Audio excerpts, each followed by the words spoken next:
4 fingers proper इसका ये तरीका होना चाहिए। ये नब्ज नंबर 1 है जो अक्सर कोई हकीम यूनानी में तो टाइप ऑफ हकीम है, यूनानी फिलासफी के हकीम है, आयुर्वेदिक के हकीम है, मिस्री मेडिसिन के हकीम है मार्केट में, फिर चाइनीज मेडिसिन के हकीम है, फिर नजरिया सब्र मल्तानी के हकीम है, फिर तिब्बे नबी के हकीम है। फिलासफी का थोड़ा थोड़ा कुलियात का फर्क है।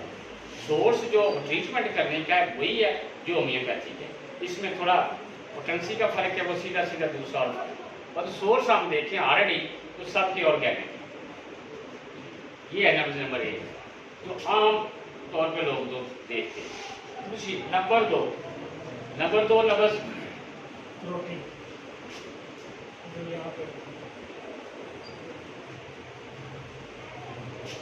ये नब्ज नंबर 3 है। ये यहाँ पे ये नंबर 2 नब्ज नहीं, ये साइडों वाले ये नब्ज नंबर 2 है। दोनों साइडों पे आप देख सकते हैं। और बेहतरीन तरीका क्या है इस नब्ज को देखने का, फिजिकली एग्जामिनेशन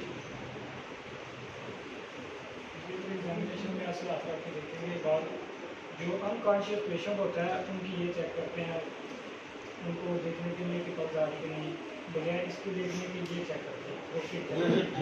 जो अनकॉन्शियसली होते हैं ये चेक करते हैं। फिजिकली एग्जामिनेशन से मुराद ये होता है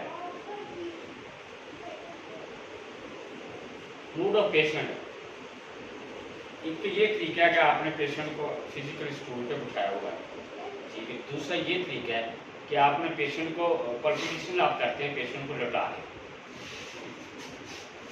तो ये नब्ज नंबर आपकी 3 है, नब्ज नंबर 2 नहीं, मतलब ये नब्ज नंबर 3 कहलाएगा। अच्छा ब्रेकल नब्ज, ये नब्ज टूनी के जोड़ की तरफ होती है, ये बात, ये नब्ज नंबर 2 है। जो प्रोटेड आपको बताया ये दोनों साइडों के गिरते ऐसे वाक्य होते हैं, इधर भी और इधर, और दोनों साइडों को देखना चाहिए, लेफ्ट भी और राइट भी, एक भी। अच्छा जी नब्ज नंबर 4 बताइए आप। ये मैंने टाइपिंग दी हुई है, मतलब अपने तौर पे नंबरिंग दी हुई है। ये हमारे पैरों के पास होती है रोटेड आती है जी, ठीक है, रोटेड आती है इस जगह पे जी ठीक है। ये इसको क्या कहते हैं नब्ज को? फेमोरल आर्टरी जी ठीक, फेमोरल कॉलेज जी, फेमोरल नब्ज। ये दोनों पेल्विक भी आप कह सकते हैं ऊपर वाले से, ठीक है। आम एक लफ्ज आप इसको उर्दू में अपनी जबान में क्या कहेंगे जिसको मरीज को समझ आती है। हमारी मदर लैंग्वेज तो पंजाबी है, लेकिन आप पेशेंट से डिस्कस करते हैं तो आप उसको क्या समझाएंगे, आप देखेंगे या दूसरे को आपने समझाना है तो उर्दू में आप इसको क्या कहेंगे?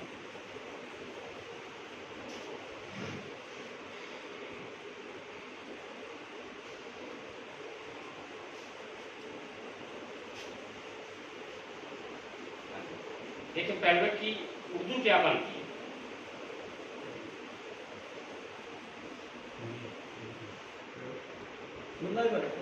जी गुला पीछे चला, गुला पीछे, जंग सो जिंगासा जैसे बोलते हैं, जिंगासे से, ठीक है ठीक। अच्छा जी, ये नब्ज नंबर 4 भी होगी। नब्ज नंबर 5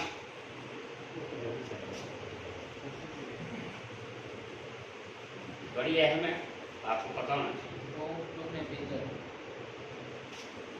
जी। Very good. कौन सी? इसको क्या कहते हैं जी इंग्लिश में?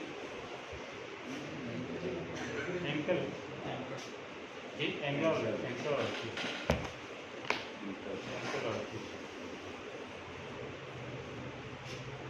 अक्सर आपने देखा ओपन हार्ट सर्जरी के अंदर यहाँ से कट लगा होता है,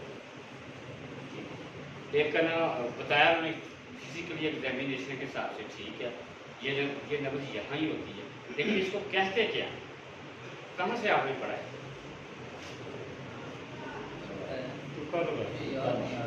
याद है।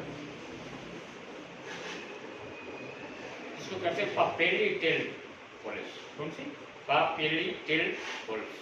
कॉम्पिटिटिव। ठीक, ये नब्ज घुटने के कुर्ब के करीब होती है, कुर्ब, ठीक है, तो वहाँ ठीक है बात। अच्छा जी, दूसरा है हमारे पास जनाब नब्ज नंबर 6। ये कहाँ?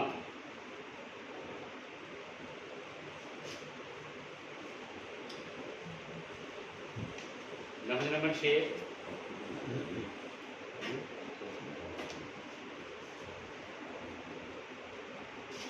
नब्ज नंबर 6 टुखने के कुर्ब के वाक़या के अंदर की तरफ होती है। नब्ज नंबर 6। नब्ज नंबर 7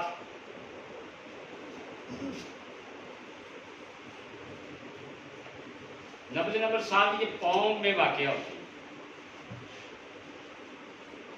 नब्ज नंबर 8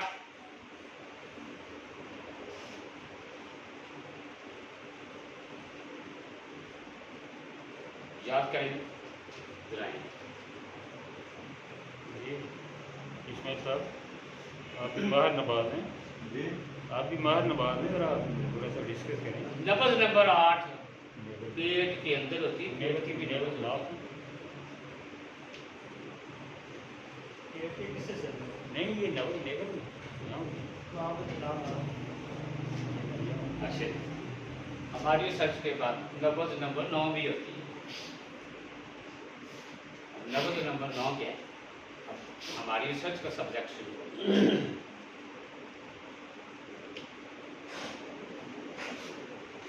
हाथ के अंदर यहाँ आपकी प्रेशर अब हमारी रिसर्च के प्रकार नब्ज नंबर 10 भी होती है। अब देखें गोरा काबल है कि पाकिस्तान के साथ जमीन ज्यादा काबल है। नब्ज नंबर 10 भी होती है। नब्ज नंबर 10 ढूंढे कहाँ होती है? ये नंबर का हम तकरीबन ज़्यादातर हाथ के बाजू में देखते हैं, लेकिन ये क्वेश्चन बात है, आपसे ये क्वेश्चन बात की पूरे होने थे फेस अभी। ये तो अभी एक मतलब एक पैथी का सिलसिला चल रहा है और उसको हमने किस तरह सर्च किया है, फिर देखो फिर बाद में किस तरह देखना है, क्या चेक करना, फिर वो दूसरे। अभी बात ये आ रही है नंबरिंग, नब्ज नंबर 10 पे हम पहुँच गए। नब्ज नंबर 10 भी होती है। आप बताएं नब्ज नंबर 10 कहाँ पाई जाती है इंसान के जिसमें? टेम्पोरल जी टेम्पोरल नहीं, सेंट्रल ब्रेन। नब्ज नंबर 11 भी होती है। आप बताएं नब्ज नंबर 11 कहीं कहाँ पाई जाती है बॉडी के अंदर?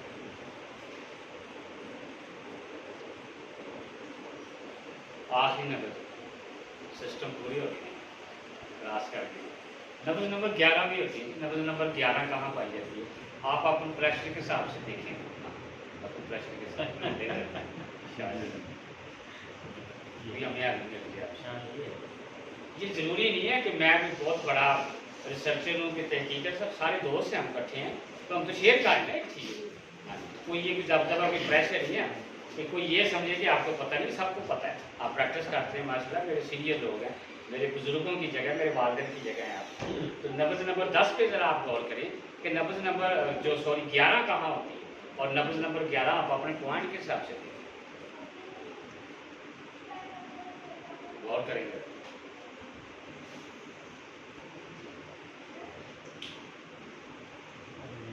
जी ठीक है, नब्ज नंबर 11 मुख्तलिफ बॉडी के पार्ट से जहाँ जी का कार्बन डाइऑक्साइड का पेशेंट होगा तो नब्ज नंबर 11 में वो आएगा। कहीं वो पेशेंट आपको बताएगा कि कहीं मेरे यहाँ दर्द होती है, कहीं मेरे यहाँ दर्द होती है, कहीं मेरे यहाँ दर्द होती है, कहीं ये दर्द चली जाती है, कहीं सर में होती है, कहीं मुंह में होती है, कहीं तो जैसे ही आप जो मैंने नब्ज की चीज़ें आपको बताई वो चीज़ें वहाँ हाथ ला के नोट करेंगे बड़े एक्सपीरियंस के साथ, तो नब्ज नंबर 11 आपको जगह जगह चलती हुई नजर आएगी। असल में वो नब्ज नहीं होती, कार्बन डाइऑक्साइड होता है जो सर्कल कर रहा है बॉडी। जी ठीक, जिसका निकल जाने का कर होता है। जी निकल जाती है। वो आपका बेसिक जो मेडिकल साइंस है वो ये कहती है, जो हमें प्रोफेशनल स्टडी में पढ़ाया गया, ये दो किस्म के प्रिंसिपल कार्बन है, कार्बन डाइऑक्साइड, कार्बन मोनोऑक्साइड है। इसी तरह दो तरह के प्रिंसिपल जनरल केमिस्ट्री और बेस, जो दो तरह के बैक्टीरिया हैं, एक नेगेटिव एक पॉजिटिव। ग्राम नेगेटिव और ग्राम पॉजिटिव। बाकी आगे तो फिर वो शक्ल गुड़िया ये वो लंबा सिलसिला बना दिया, लेकिन बेस तो वही। अच्छा, ग्राम नेगेटिव को ग्राम पॉजिटिव को आप सादा जबान में किस तरह एक्सप्लेन कर सकते हैं? एक बैक्टीरिया गर्मी का तो दूसरा बैक्टीरिया सर्दी का। अब इसको आप सादा जबान में मार किस तरह सकते हैं? एक दो ही असूल है साइंस के, या तो बहुत गर्मी देकर बैक्टीरिया को मारा जाता है या बहुत सर्दी देकर बैक्टीरिया को मारा जाता है। अब तीसरा असूल ये है तो फिर अब बैक्टीरिया खाया भी जाता है। ये गोरे की रिसर्च नहीं है, ये तो अरब हजारों साल पहले सिक्का खा रहे हैं गुड़ हेल्थी बैक्टीरिया सिक्के की सूरत में बेस फाड़ कर हम खाते आ रहे हैं।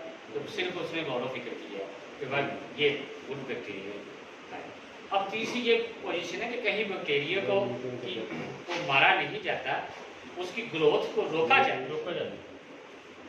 ठीक है, तो अब रोकने के लिए आपके पास बहुत सोर्स है। मतलब एंटीबायोटिक जनरेशन नंबर 1, 2, 3, 4 है, तो आपके पास 250 दवाइयाँ।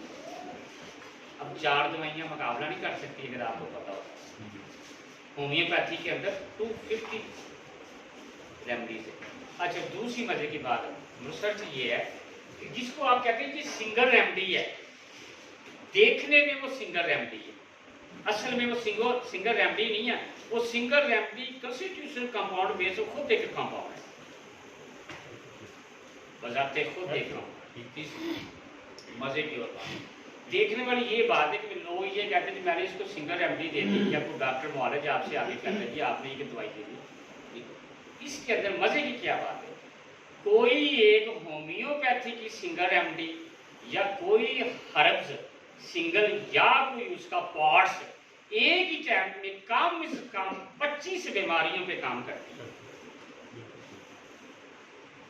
जिसको कोई शक हो, किसी साइंटिस्ट को शक हो, मेरे साथ बात कर उस लैंग्वेज में, फिर मैं बताऊंगा कि कैसे कैसे कंपाउंड इसमें पाए जाते हैं, और उसी दवाई को तोड़कर, आपकी दवाई को तोड़कर एलोपैथी दवाई बनाई जाती है।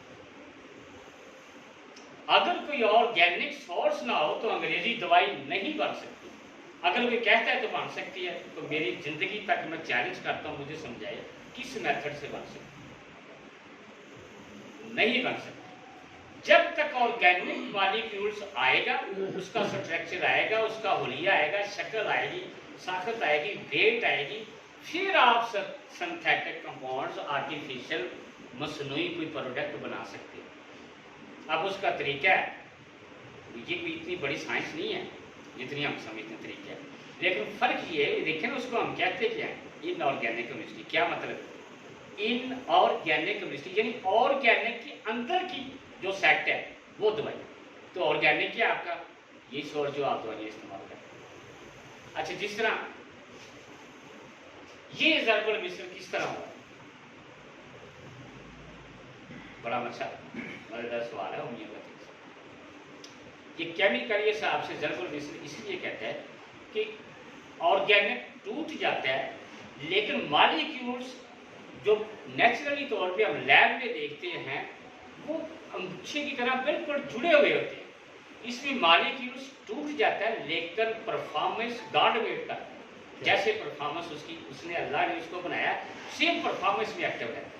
टूटने के बावजूद जी, टूटने के बावजूद जी, टूटने के बावजूद एटम मॉलिक्यूल इस प्रोसेस में स्किल रहती है। जिन्हें एटम मॉलिक्यूल टेंशन चटके दे देना, फिर एटम मॉलिक्यूल ही टूट जाए। अच्छा, तीसरी फिर मजेदार बात है ऑर्गेनिक कि इसका mode of action, inorganic chemistry का मोड ऑफ एक्शन डिफरेंट है। इसका मोड ऑफ एक्शन जो बेसिक लॉ ऑफ टिश्यू है, मेडिकल साइंस का एक सब्जेक्ट, ऑर्गेनिक जो मॉलिक्यूल्स का सेम है। जो इनऑर्गेनिक केमिस्ट्री का मोड ऑफ एक्शन है वो इससे डिफरेंट है। इनऑर्गेनिक केमिस्ट्री का सबसे बड़ा साइड इफेक्ट ये है कि उसका mode of action he antibodies को तबाह कर देता है। कि पेशेंट कोई दवाई खाए या ना खाए वो तबाह कर देते हैं।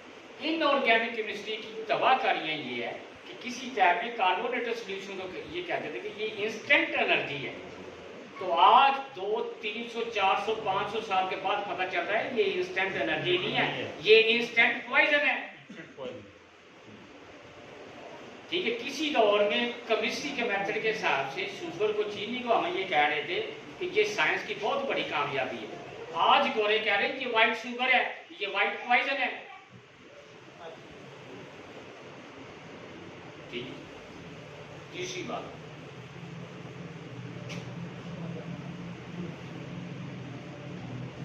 सेंचुरी की ये स्टडी है डॉक्टर एडम फॉलन की कि बॉडी इन ऑर्गेनिक और ऑर्गेनिक मटेरियल से बनी है। तो आप बॉडी को इन ऑर्गेनिक मटेरियल से क़यामत तक रिसर्च करें, ठीक नहीं कर सकते। मेरा खुलेआम चैलेंज है, किसी का कोई दोस्त, रिश्तेदार, ये प्रोफेसर, किसी भी सुबह से रिलेटेड मुझे बताए किस तरह वो ठीक कर सकते हैं।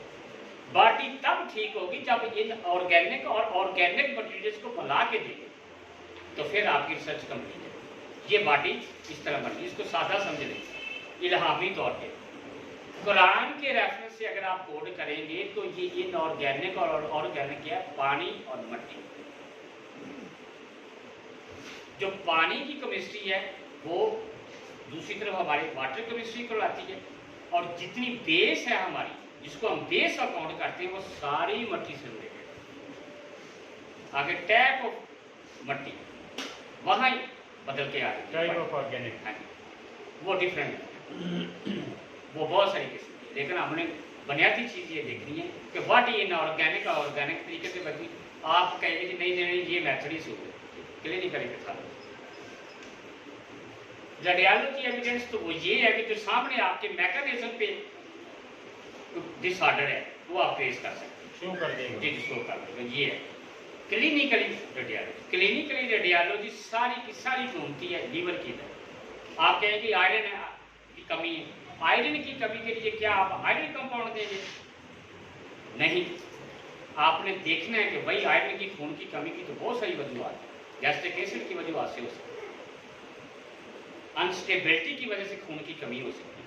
अगर आप आयरन खिलाएंगे 3 से 6 माह, हद 1 साल, फिर एचबी गिरती है। किडनी फेलियर की वजह से हीमोग्लोबिन लेवल गिर जाता है। मतलब बहुत सी वजूहत, उस वजूहत को दूर कर दें आयरन की। इसका मतलब ये सारे काम ऑर्गेनिक केमिस्ट्री कर सकती है, ये ना ऑर्गेनिक केमिस्ट्री से नहीं कर सकते। This is need balance of body 100% you are right.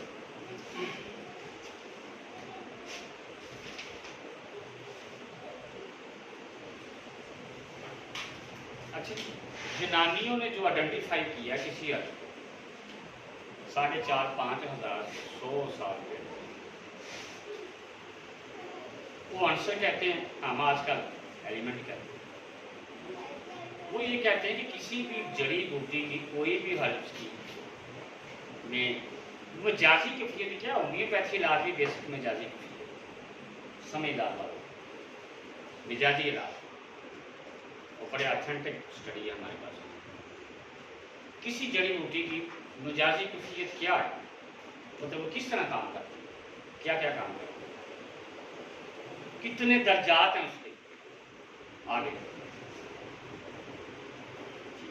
ये आपको इसलिए मैं आज बता रहा हूँ कि आप लकाई तौर पे खदार है, आपके पास 250 टेक्चर बनाने की गुंजाइश मौजूद है सेंट्रल पंजाब में, आप बना सकते हैं। कोई कंपनी बनाई है ना, फ्री अल्लाह ताला आपको दे, तो जांच करने के लिए मजाजी क्या, मजाजी कैफियत टेंशन में कन्वर्ट होने के बाद चेंज हो जाती है,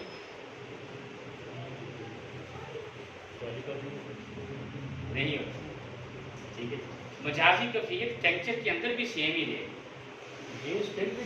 जी जी बेस प्रेजेंट, क्योंकि मॉलिक्यूल स्ट्रक्चर अगर चेंज नहीं होता तो वो भी चेंज नहीं हो सकता। टेंशन के अंदर भी सेम ही सेम है। आपने नोट करना बहुत तरफ से। ये इसलिए मैं लेके आया, शायद आपको कोई थोड़ा सा मतलब मैं मिसालें भी दूंगा, जानने वाली जो चीज़ें करीब करीब हैं, सुबह आप टेंशन बना सकते हैं। और फिर ये सबसे बड़ी ये चीज़ है टेंशन जो 100% आप कहते हैं फास्ट रिकवरी और फास्ट इफेक्टिव टेंशन, वो फ्रेश अर्ब का है, ड्राई का नहीं है।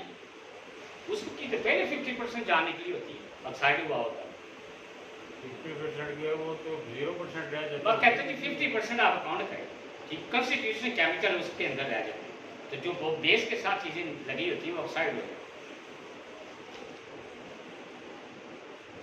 अच्छा जी, उस जो इनकी असलाहत है तो उसको दवा का मिजाज और तबीयत कहते हैं कि दवा का मिजाज क्या है, जिस तरह वो बोलती है, और उसकी तबीयत क्या है। ठीक है, वो कहता है कि उस दवा की तबीयत या मिजाज 9 हालतों में होता। ठीक है, 9 हालतें होंगी आपके किसी एक दवाई की। आपने अगर आप कहेंगे आप टेंशन नहीं क्यों नहीं बना सकते, आप एक्सपेरिमेंट नहीं कर सकते, क्यों नहीं आप कर सकते? 9 कंडीशनें, उन 9 कंडीशनों में से वो हर्ब्स आपको जनाब उसको आपने उसको फेस करना 100%। 9 हालतें हैं किसी भी एक जगह।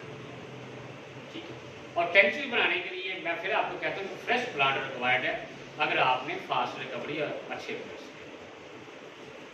अब वो 9 हालतें क्या है जिसको वो कहते हैं कि अतिपा के नजदीक वो 9 हालतें क्या है, वो किस तरह लिखते हैं हमारी अपनी जुबान में जिस तरह हमें समझ आती है। यूनानी में तो आपको समझ नहीं आती कि यूनानी सुरानी के बिल्कुल करीब था। सुरानी लैंग्वेज वो अरबियों की है, बनानी कनानियों की है, वो दोनों बहुत मुश्किल है और समझना आपके लिए। इंग्लिश में आगे भी उसमें नहीं है, तो उसको मैंने मतलब कोशिश की है उर्दू में इस तरह कि आपको समझ आए। पहले वो कहता है मुफरत है, मेरा यहाँ उसके साथ इतराज है 4700 क्या है, लेकिन मैं नजर आती है मुफरत, लेकिन मैं उसको कंपाउंड मानता हूँ और साइंटिफिक जो आज प्रूफ हो रहा है वो है ही नहीं कंपाउंड। इसी सिंगल में बेशुमार किस्म की क्रिस्टलाइज होती है जिसका अच्छा वो क्या है, एक तो वो कहते हैं कि मोतदिल होगी। अब मोतदिल की आगे तारीफ है पर बाद में करेंगे आप उससे। दूसरा वो कहते हैं कि गैर मोतदिल होगी, फिर वो कहते हैं कि गर्म हो सकती है, फिर वो कहते हैं कि सर्द हो सकती है, फिर वो कहते हैं कि तार हो सकती है, और वो कहते हैं कि खुश्क हो सकती है। आगे वो इनको मिला के मरकब कर रहे हैं, कैसे गर्मी के साथ उसने तरी लगा दी, बैलेंस कर सर्दी का। अब वो इसको मरकब मजाज तस्लीम कर रहे हैं। अब ये तो मैंने सिंगल बता दिया, वो कहते हैं कि मरकब डिजीज आजकल जितने डिजीज आ रहे हैं वो सिंगल नहीं है, वो कंपाउंड पे आ रहे हैं। ठीक है, वो सर्द तार होगी, गर्म खुश्क होगी, सर्द खुश्क हो, उसने उसको मरकब बना दिया। ये यूनानियों की बेसिक शनाख्त है तबीयत मजाजी अद्वियात, जो 4,500 साल पुरानी उन्होंने लिखी। 9 आती हैं, लेकिन मैं हमने इस पर भी रिसर्च की, उनको समझ नहीं आई। असल में हर दवाई की 11। अब आप कहेंगे आप क्या करें,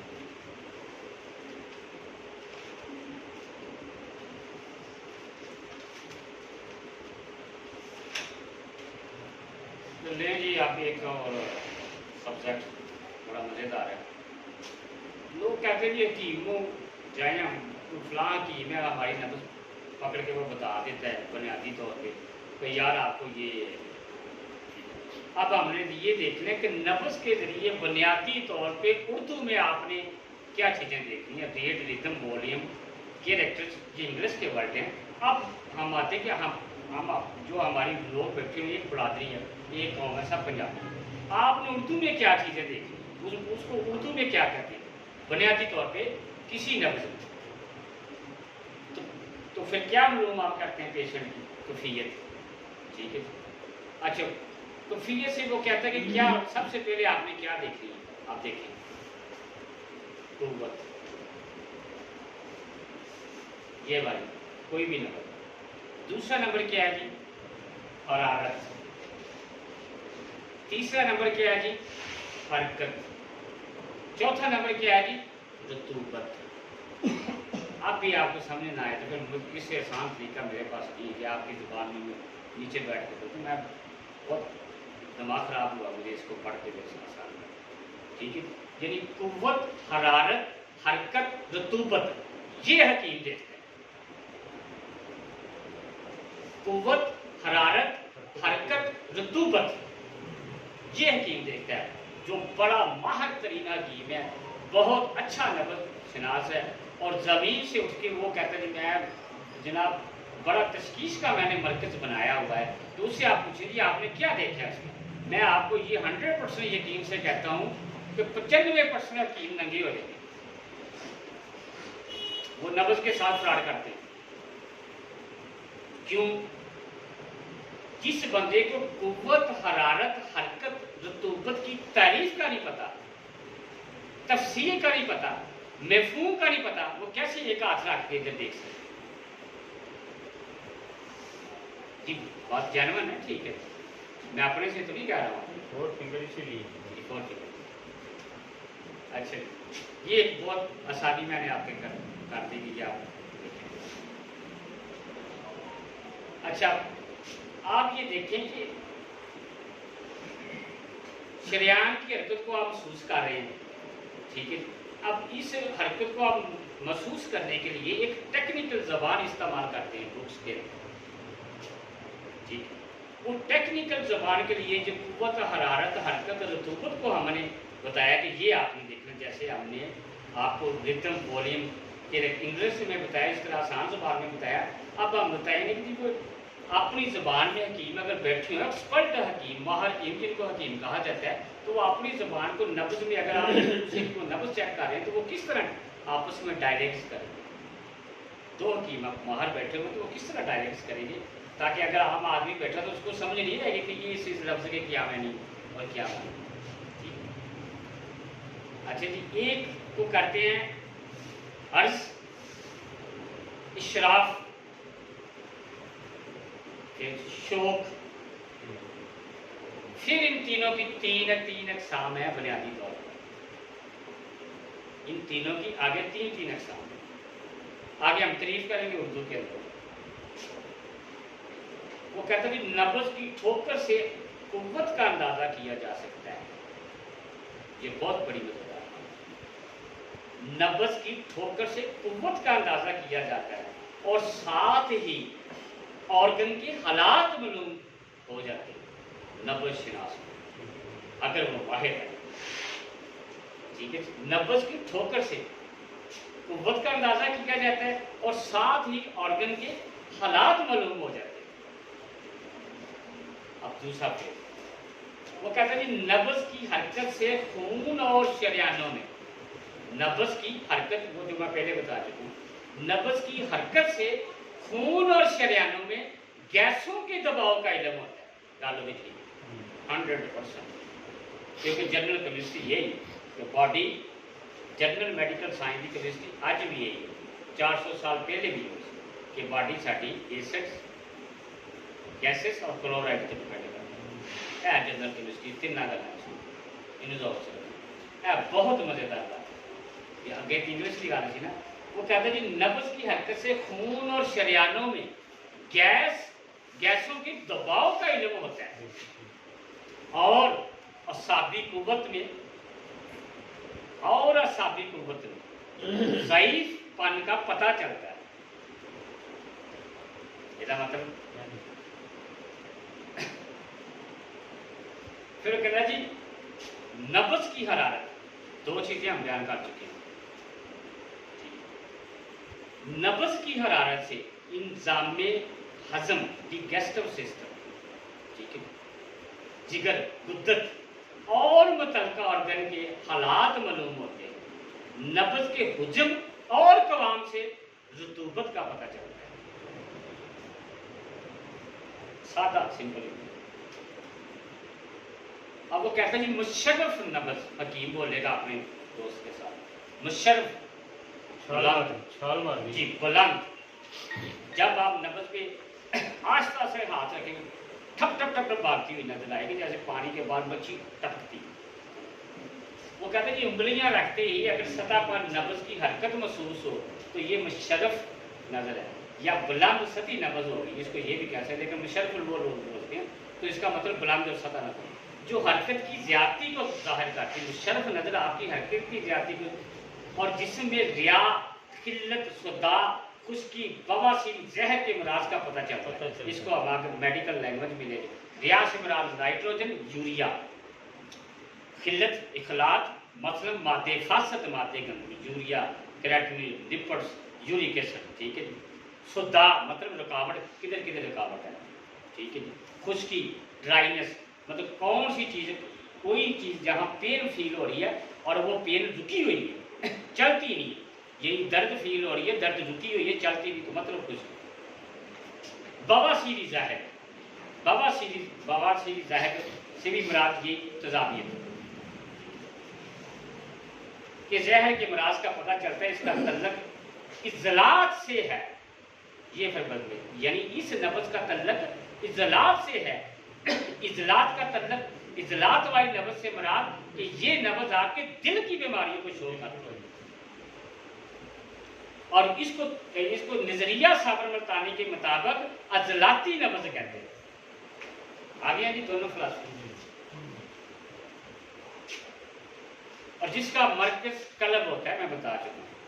और इस नब्ज़ को आजकल के अतिबा जो कहते हैं कि हम नजरिए की प्रैक्टिस करते हैं, अजलाती नब्ज़ कहते हैं हमें पकड़ कोई नहीं सकता। पकड़ लिया ना, तो ये क्या कौन सी नई चीज़ है मार्केट में आपको।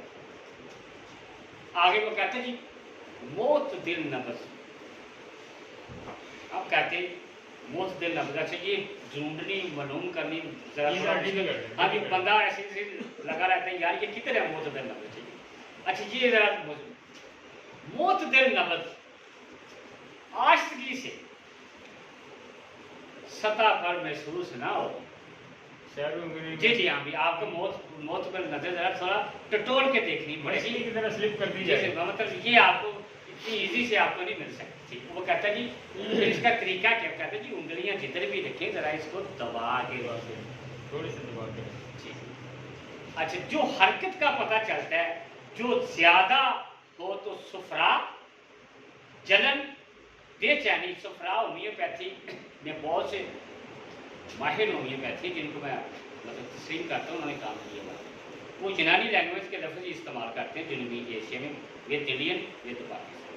सुफरा से कोई समझ आई आपको? ये मैंने लफ्ज़ बोला है सुफरा, क्या मुराद है? ठीक है। अच्छा बॉयल को आप किस तरह ले देंगे? ये आप डिफाइन करें। हाँ जी ठीक है। सुफरा बॉयल से मुराद खून की बीमारी। कौन से खून की बीमारी है? सुर्ख खून की बीमारी, उसको आप सुफरा।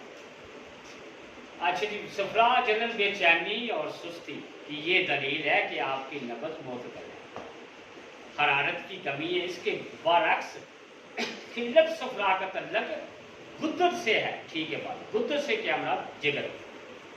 यहाँ मोतदल है।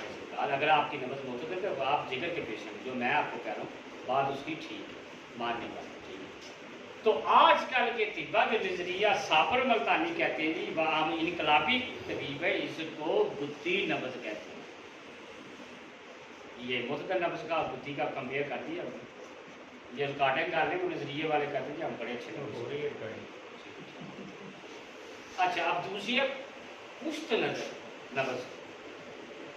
ठीक है, वो कहते हैं कि अगर सतह पर दरमियान में जरा नीचे महसूस ना हो तो उंगलियों को मजीद दबाकर गहराई में नीचे कलाई की हड्डी के करीब जाके महसूस करें। ठीक है, तो फिर ये पुश्त नजर आपको गिरी हुई जो पीछे है फिर वो नजर आएगी। ये हरकत की कमी कुव्वत की कमजोरी की दलील है। रतूबत सर्दी असाबी दिमागी बलगमी अमराज का पता चलता है। खिल्लत बलगम तल्लक असाब से है जिसका मरकज दिमाग है। और इस नब्ज़ को आजकल के तिब्बा जो कहती है हम नजरिया साबर मल्तानी है असाबी नब्ज़ कहते हैं, इसको कहते हैं रिसर्च।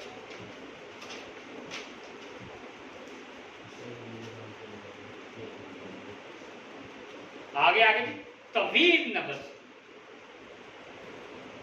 अभी आपको नाम समझ आए तो मैं मुझे नहीं समझे फिर मैं कौन सी जुबान।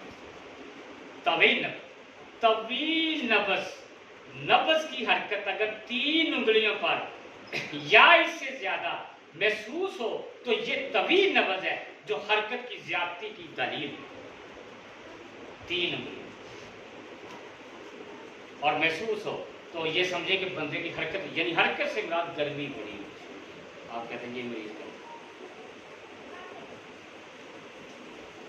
आगे कहते हैं कि कसीर नब्ज़, नब्ज़ की हरकत। अगर नब्ज़ की हरकत 2 उंगलियों पर महसूस हो तो ये कसीर छोटी नब्ज़ है जो हरकत की कमी की दलील है। इन दोनों के दरमियान 2 या 2.5 उंगलियों तक नब्ज़ हरकत हरारत के इजराल की तलीम